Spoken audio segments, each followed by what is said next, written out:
Hello মানুষ, generation gap বা প্রজন্মের ফারাক জেনজিদের সঙ্গে তার পূর্ববর্তী জেনারেশনের জেনজি বা জেনারেশন জুমার্সদের সঙ্গে, সেটা নিয়ে আমরা আজকে আলোচনা করব। এই আলোচনাটা একটি ধারাবাহিক আলোচনা। এর আগে আমরা আলোচনা করেছি জেনজিরা কী ধরনের বিশেষ বৈশিষ্ট্য ধারণ করে। তারপর আমরা আলোচনা করেছি জেনজিরা আসলে কীভাবে জেনজিদের সঙ্গে ব্যবহার করা উচিত, how to behave with the Gen Zs. এবং এখন আমরা আসলে সেই আলোচনার ধারাবাহিকতাই আমরা আবার আলোচনা করব যে কীভাবে কী ধরনের প্রজন্মের ফারাক আসলে জেনজিদের সঙ্গে তার পূর্ববর্তী জেনারেশনের লোকেদের রয়েছে। আমার ডানে রয়েছে জনাব মুস্তফা আখন্দ এবং বায়ে আছেন জনাব নেসার আহমেদ। ধন্যবাদ ডক্টর শাহান, এবং ধন্যবাদ যারা দেখছেন। আচ্ছা, আমি নেসার ভাইকে নিয়ে আলোচনা শুরু করি আজকে। যে আপনার কাছে কি মনে হয় যে কি কি আপনি, আমরা তো জেনারেশন গ্যাপ ধারণাটি সম্পর্কে পরিচিত সবাই, সব জেনারেশনের সঙ্গে সব জেনারেশনের পূর্ববর্তী জেনারেশনের একটা ফারাক ছিল, কিন্তু সম্ভবত জেনজিদের ক্ষেত্রে এসে তার পূর্ববর্তী জেনারেশনের ফারাকটি একটু ভিন্নতর। কারণ জেনজিরা প্রথম জেনারেশন পৃথিবীতে যারা পূর্ণ মাত্রায় প্রযুক্তি নির্ভর একটি সমাজ পেয়েছে এবং প্রযুক্তির উপর নির্ভর করেই বেশিরভাগ ক্ষেত্রে অনেকে শৈশব কৈশোর কাটিয়েছে। তো তাদের চিন্তার জগৎটি তার পূর্ববর্তী অন্য সব জেনারেশনের কিংবা প্রজন্মের চাইতেও অনেক অনেক ভিন্ন বলে ধারণা করা হয়। তো সমাজ নিয়ে কাজ করতে গিয়ে কিংবা জেনজি অথবা এই জেনারেশনের লোকদের সঙ্গে, ছেলে মেয়েদের সঙ্গে ব্যবহার করতে গিয়ে আপনার অভিজ্ঞতা কী মনে হয় যে কোন বিষয়গুলো এই প্রজন্মের ফারাকটা কি বাড়িয়ে দিচ্ছে? জি, ধন্যবাদ ডক্টর মাহতাব। এখানে অনেকগুলি জেনারেশন গ্যাপের তো অনেকগুলি পার্ট আছে। তো এর মধ্যে একটা হচ্ছে আপনার কমিউনিকেশন গ্যাপ। তো কমিউনিকেশন গ্যাপটা বলতে আমরা কমনলি আমাদের জেনারেশনে আমরা যেটা বুঝি যে ভার্বাল কমিউনিকেশন, আমি কি বলতে চাচ্ছি সেটা বুঝতেছি কিনা, ল্যাঙ্গুয়েজ। তো এখানেও একটা গ্যাপ আছে। তো একটা হচ্ছে যে কথার যে মিনিংটা, এই মিনিংটা তাদের কাছে ডিফারেন্ট। যে এই সেম ওয়ার্ড বলতে আপনি একটা শব্দ ইউজ করছেন, এই ওয়ার্ডটা বলতে তারা what does it mean to them, এবং আমরা প্যারেন্টসরা এটাকে কী মিন করছি এবং তারা কী মিন করছে, এটা একটা গ্যাপ যে আমরা আসলে করতে পারি না, রিলেট করতে পারি না। এটা ধরেন আমরা ডিগনিটি শব্দটা যেভাবে বুঝি, তাদের কাছে ডিগনিটি হচ্ছে টোটালিটি। যে একটা মানুষ, আমি যেরকম কথা বলার সময় আমার জেনজিদের সাথে যখন আমি কাজ করি, তখন তাদের প্যারেন্টসদের বিষয়ে অনেকেরই একটা হি ইজ এ লায়ার। হ্যাঁ, কিন্তু সে হয়তো সমাজে খুব একটা ভালো মানুষ হিসেবে আছে, কিন্তু টুকটাক একটু একজন ফোন করলো, একটু কথা বলার জন্য সে ফোন করতে চাচ্ছে না, কথা বলতে চাচ্ছে না। সে বললো আমি একটু বাইরে আছি, একটু ব্যস্ত আছি। এইটা মিথ্যা কথা হয়ে গেল। তুমি তো বাইরে না, তুমি ঘরে। তুমি বলো যে তুমি ব্যস্ত আছো, এখন তুমি ভাত খাচ্ছ, এখন কথা বলতে পারো না, বা বি ক্লিয়ার। এই একটা ছোট্ট বিষয় তার কাছে অনেক বড় একটা বিষয়, যে সে তো লাই বললো, কেন লাই বললো, এটা হচ্ছে দিস ইজ দ্য বিগিনিং। টেকনোলজির ক্ষেত্রে একটা গ্যাপ আছে, যে কমিউনিকেশন যখন করবে তখন তাদের প্রেফার্ড কমিউনিকেশন মেথডটা কি? তাদের প্রেফার্ড কমিউনিকেশন মেথড হচ্ছে ধরেন টেক্সট। তো আপনি টেক্সট না করে আপনি যদি বারবার কল করেন, তাহলে তারা অ্যানয়েড হচ্ছে। হ্যাঁ, তাহলে এটা হচ্ছে আর একটা কমিউনিকেশন গ্যাপ। এরপরে হচ্ছে আপনার ওই খাবারের ক্ষেত্রে, আমরা যদি আমার বেশিরভাগ যে ক্লায়েন্ট যেহেতু ক্যানাডিয়ান, বাংলাদেশি কি বলে, বংশোদ্ভূত ক্যানাডিয়ান। সো আমরা আমাদের লিগেসিগুলিকে আমরা এখানে ইম্পোজ করতে চাই তাদের উপরে, কিন্তু তাদের কথা হচ্ছে যে আমরা এই সোসাইটিতে বড় হচ্ছি, আমরা আমাদের মতো করে আমি এই মেইন স্ট্রিম সোসাইটিতে আমি যাচ্ছি। সো তাদের মধ্যে একটা কনফ্লিক্ট কাজ করে যে কেন আমাকে প্রেশার দেওয়া হচ্ছে ট্র্যাডিশনাল লিগেসিটাকে টানার জন্য। তো এইখানেও একটা গ্যাপ তৈরি হয়ে যাচ্ছে। তো একটা গ্যাপ আরেকটা গ্যাপকে তৈরি করে, আরেকটা গ্যাপ আরেকটা গ্যাপকে তৈরি করে। এইভাবে গ্যাপের সাথে গ্যাপ যখন অ্যাড হয়, তখন গ্যাপটা আসলে আরও বড়ই হতে থাকে। ধন্যবাদ মুস্তফা ভাই। মুস্তফা ভাই কি এর সঙ্গে আরও কিছু যুক্ত করার আছে? জেনারেশন গ্যাপটা কেন কিংবা কীভাবে, কেমন ধরনের, প্রকৃতিটা কেমন? সব জেনারেশনের সঙ্গে কিন্তু পুরোপুরি জেনারেশনের একটা গ্যাপ থাকে, এটা খুবই স্বাভাবিক। কিন্তু জেনজিদের সঙ্গে যে ধরনটা, সেটা কি আগের যেমন ছিল তার চেয়ে একটু ভিন্ন ধরনের হবে, এটাই স্বাভাবিক। সেটা কীরকম ভিন্ন ধরনের, কিংবা আপনার অভিজ্ঞতা কী বলে? আমার অভিজ্ঞতা হলো যে আমি ওদেরকে নিয়ে যখন আমি তো একটা অর্গানাইজেশনের সাথে আছি, সেখানে জেএনজিদেরকেই নিয়ে কাজ করি, ওদেরকে বিভিন্ন ধরনের প্রশিক্ষণ দিই, তো একটা উদাহরণ দিই যে যখন লাঞ্চ টাইম হয় ওদেরকে নিয়ে খেতে যেতে হয়। তো খাওয়ার ক্ষেত্রে যেটা হয় সেটা হলো যে ওদেরকে যখন আমরা বলি যে তোমরা কি খেতে চাও, তোমাদের মতামত দাও, তখন ওরা ওদের মতামতটা যেটা আসে যে এই আমি যদি কানাডার কথা বলি বা টরন্টোর কথা বলি, তারা খাবে অজমসে গিয়ে। হ্যাঁ, তো অজমসের খাবারটা হচ্ছে সাধারণত একটু ড্রাই টাইপের, এবং এটা আমার পছন্দ না। হ্যাঁ, আমি চাই একটু টিপিক্যাল বাঙালি খাবার খাইতে। হ্যাঁ, কিন্তু এখন কিছু তো করার নাই, কারণ তারা ওটা পছন্দ করে। তো তারপরে ধরেন আমার মেয়েকে নিয়ে যখন বাইরে যাই, তখন আর তাকে যদি বলি তুমি কি খেতে চাও, আমি বোবা খাবো। বোবা বলতে তো এক ধরনের আইস, কি বলে আপনার, একটা ড্রিঙ্কস। হ্যাঁ, যেটা কি রকম জানো, বুঝতে পারছেন? এটা আমি খেয়ে দেখেছি, বাট আমাদের কাছে এটা ভালো লাগে না, টেস্ট লাগে না। এখন এটা হচ্ছে যে এই জেনজির এটা একটা কি বলবেন, এটা একটা আইডেন্টিটি, ট্রেন্ড, আমাকে এই ধরনের খাবার খেতে হবে। এটা যেরকম কানাডাতে, বাংলাদেশেও হয়তো এরকম, বিশেষ করে ঢাকা শহরে, অথবা এখন তো আর এটা ভেদাভেদ নাই। গ্রামের যে একজন জেএনজি, সেও কিন্তু কানেক্টেড, এবং এই টরন্টোতে কি হইতেছে সে জানে। হ্যাঁ, এখন যেহেতু নানানভাবে কানেক্টেড। তো এখন কথা হলো যে আমরা যারা অন্য জেনারেশনের, তারা যদি এই জিনিসগুলো না জানি এবং আমরা যদি এটাকে অ্যাকসেপ্ট না করি, তাহলে তাদের সাথে তো গ্যাপ তৈরি হবেই।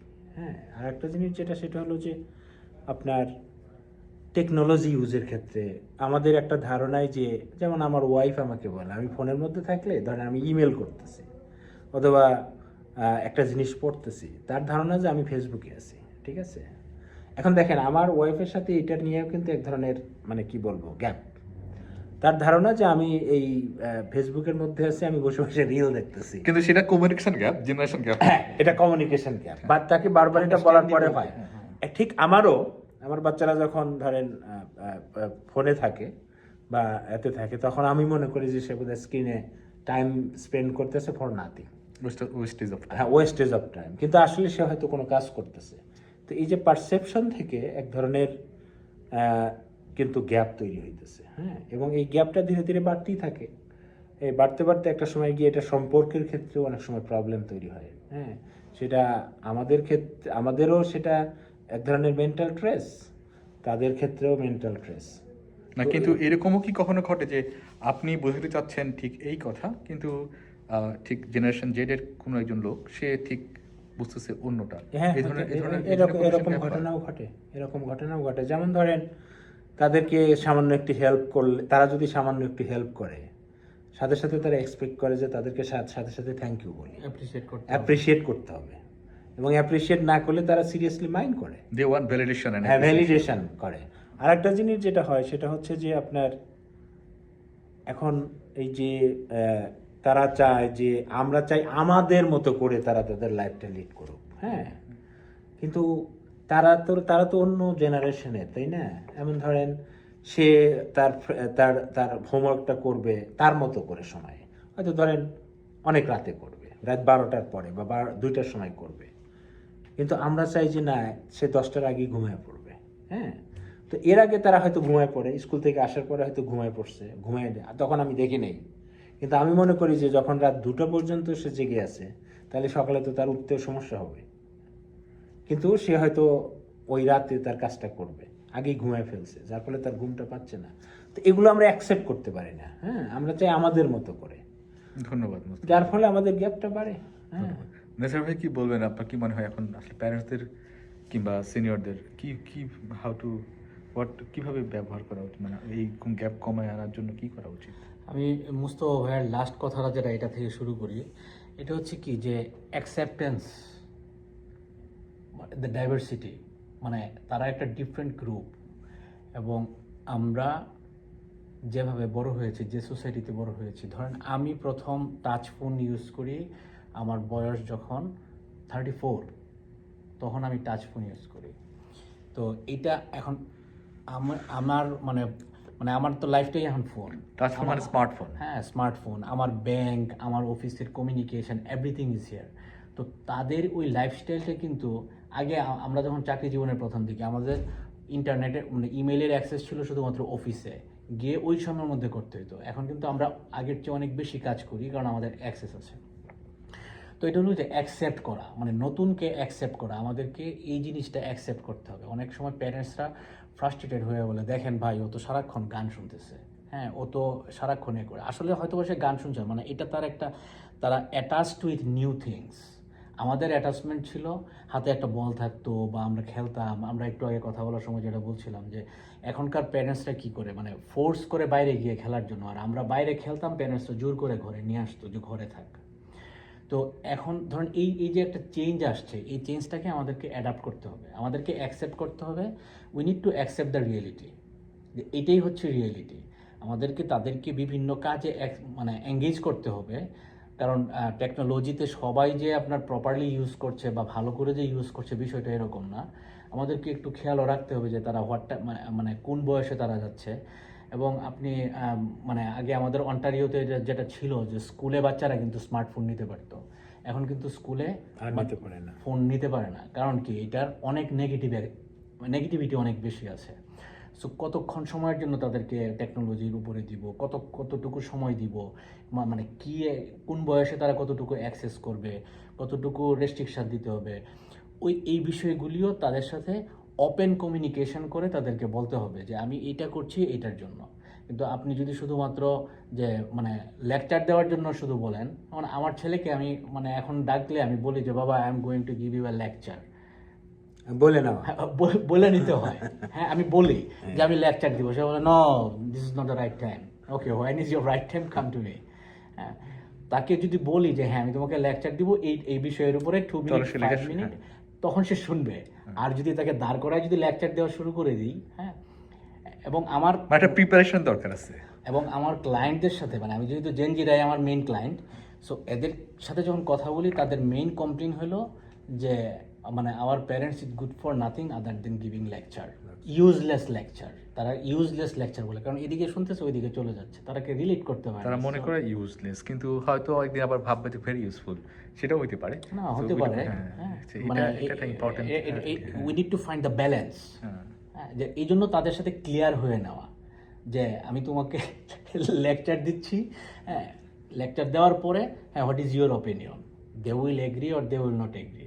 মানে লজিক্যাল একটা কনভারসেশন হইতে হবে। শুধুমাত্র লেকচার দিয়ে দিলাম যে I am the only right, হ্যাঁ, মানে টপ ডাউন অ্যাপ্রোচ না, এটা কোলাবোরেটিভ অ্যাপ্রোচ। তাদেরকেও কথা বলতেও দিতে হবে, যখন লেকচার দেওয়ার সময় তাদেরকেও কথা বলতে মানে একটা কোলাবোরেটিভ অ্যাপ্রোচ, এমন না যে যেটা বললাম সেটাই স্বতঃসিদ্ধ, এটাই তোমাকে মানতে হবে, সেরকম না।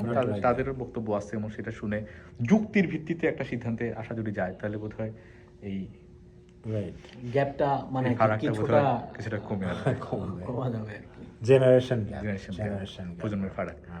সুপ্রিয় সুধী, আমরা অনেকক্ষণ আলাপ করলাম মোটামুটি আজকে প্রজন্মের ফারাক কীভাবে মিটিয়ে আনা যায় জেন জেদের সঙ্গে, জেনারেশন জেড কিংবা জেন জি কিংবা জেনারেশন জুমারদের সঙ্গে। একই ধরনের কোনো আলোচনা নিয়ে আমরা আবার ফিরে আসবো। সবাই ভালো থাকবেন, ততদিন আবার দেখা হবে।